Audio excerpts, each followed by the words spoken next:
Whether teacher ka or estudyante, magulang o anak, here's one word na I hope you unlearn. That's what we're going to talk about today.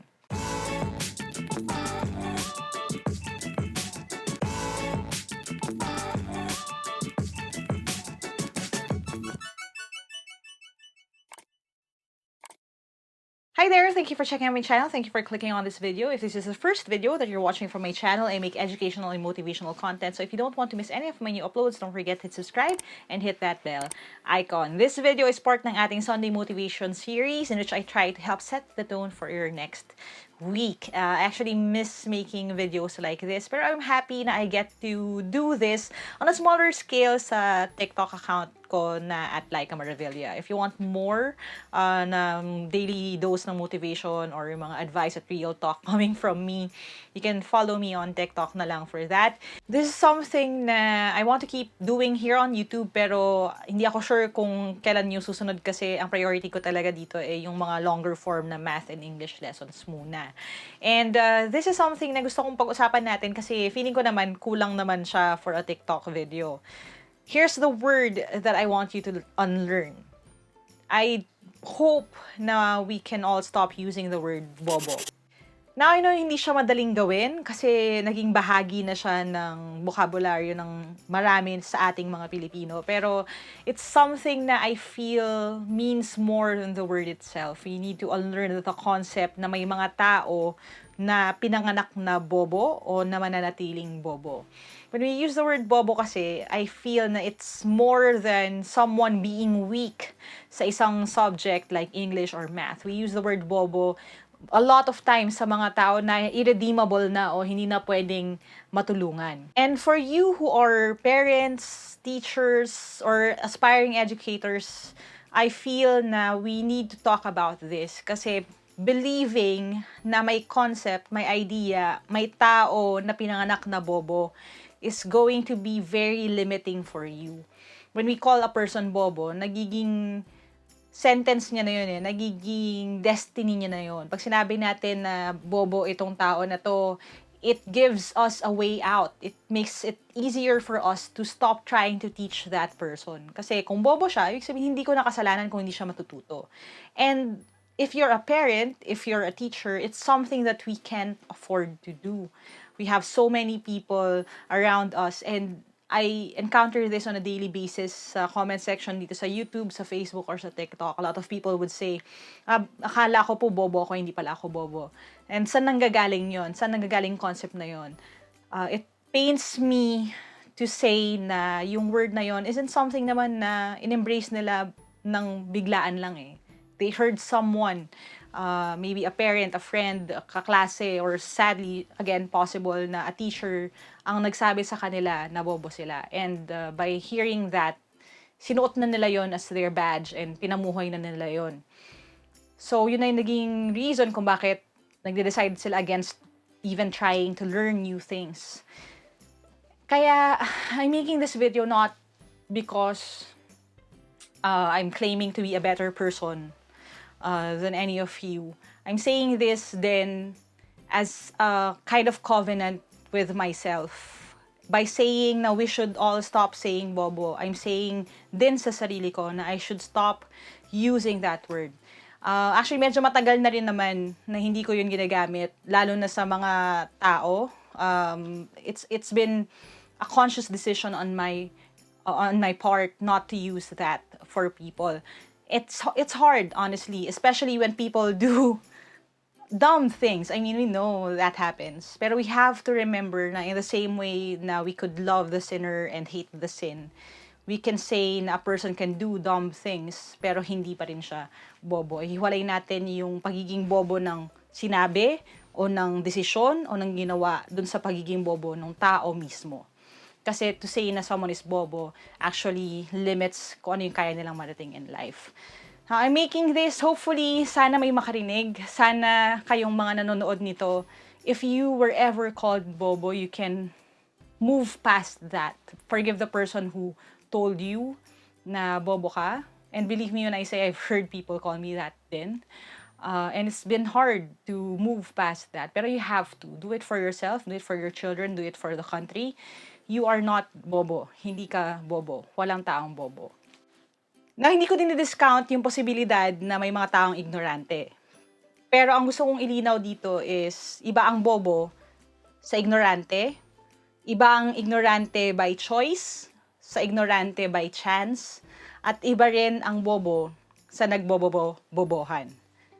Kasi these things can exist kahit na naniniwala ako fundamentally na walang taong bobo. Ano ibig sabihin ko doon? Ang ignorance kasi, again, can be one of two things. You can be either ignorant by chance, ibig sabihin sa oportunidad na binigay sa'yo, sa access mo, sa estado mo sa lipunan, may mga kaalaman talaga na hindi mo madaling makukuha or ma-acquire dahil hindi ka makakapasok sa mga malalaking institusyon, hindi ka magkakaroon ng pagkakataong bumili ng mga libro o masuportahan ng iyong pag-aaral. Yung ignorance by chance ay hindi mo kasalanan. Pero yung ignorance by choice, doon na nagkakaroon ng problema. If you are ignorant by choice, ibig sabihin, pinipili mo na hindi mag-aral, pinipili mo na hindi matuto, pinipili mo na hindi i-push yung sarili mo further than kung nasaan ka na ngayon. And again, it's not just unique sa atin na nasa mababang kalagayan sa buhay na hindi mayaman. Marami rin na mayayaman na nasa magagandang eskwelahan who are ignorant by choice. Dahil kontento na sila kung nasaan sila ngayon. Now, if we are to be ignorant of certain things, may we all be ignorant by chance, not by choice. Dahil kung may choice tayo, let's push for something more than what we have right now. Now, balikan natin yung idea ng bobo versus nagbobobobohan. Again, I can believe na walang taong pinanganak na bobo and still observe that there are people na nagbobobobohan o who are pretending to be dumb and making that as their excuse for bad behavior. Maraming tao, honestly, rin, ang nagpe-pretend na hindi sila alam dahil tinatamad sila. Ang nagpe-pretend na hanggang doon na lang sila dahil ayaw nilang mapagod. And ang nagpe-pretend na hindi nila alam yung nangyayari kahit na alam nilang mali yung nangyayari around them o na mali yung ginagawa nila. So again, wala mang bobo, meron pa rin nagbobobobohan. Now, before any of you hate on me sa comments saying na there are such things as developmental disorders or posible na magkaroon ng mga weaknesses, inherent na weaknesses ang tao na magkikeep sa kanila from excelling sa academics or sa studies. Again, I acknowledge the fact that there are learning disabilities, that there are learning limitations, but still, having that doesn't make a person bobo. Ibig sabihin, kung ang bata ay may math anxiety, kung ang bata ay may problema or mas mabagal ang kanyang pag-intindi kaysa sa mga estudyante na pareho niya ng edad, that still doesn't give you the excuse to call that kid bobo. So again, I've been in the industry, I've seen how believing in people who didn't believe in themselves o na matagal nang sinukuan ng sistema and seeing kung paano sila na-empower kapag naiintindihan na nila yung isang topic na hindi nila naiintindihan before. Seeing them believe for the first time in years, sometimes decades, na hindi pala sila bobo. So, sobrang laking joy niya sa akin. But, it also makes me sad at the same time. Bakit? Kasi what I do is curing them of that belief. I'm trying to cure them of the belief na bobo sila. Pero, like any disease, prevention is better than cure. And I'm hoping na sa paggawa ko ng video na ito, I get to prevent you guys from using that word sa kahit sino.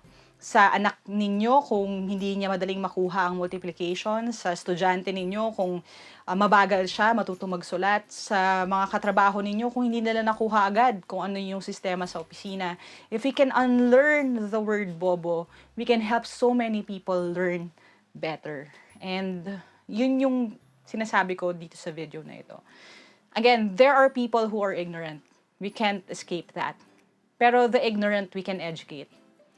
There are people na nagbobobohan and they are doing that by choice. These are people that we can actually teach, maybe the hard way, kapag na-expose na yung ginagawa nilang mali. Pero we can live with those people with the knowledge na walang pinanganak na bobo. Because if we know that sa core ng being natin, it will make us better people, better teachers, better parents, better members ng society. So, kung meron kayong i-take away from this video right here, I hope you take that. The next time na nasa dulo na ng dila mo yung salitang bobo, sana bumalik siya. And remember that if ever you were called bobo, minsan sa buhay mo, like I have before, sana yung feeling na yon hindi na natin na maipasa sa susunod na henerasyon. We have to believe that they can do it. It may not be in the same way or at the same pace ng mga peers nila. Pero we have to believe na walang bobo. Kasi that's the only way that we will push ourselves to do everything we can to educate them.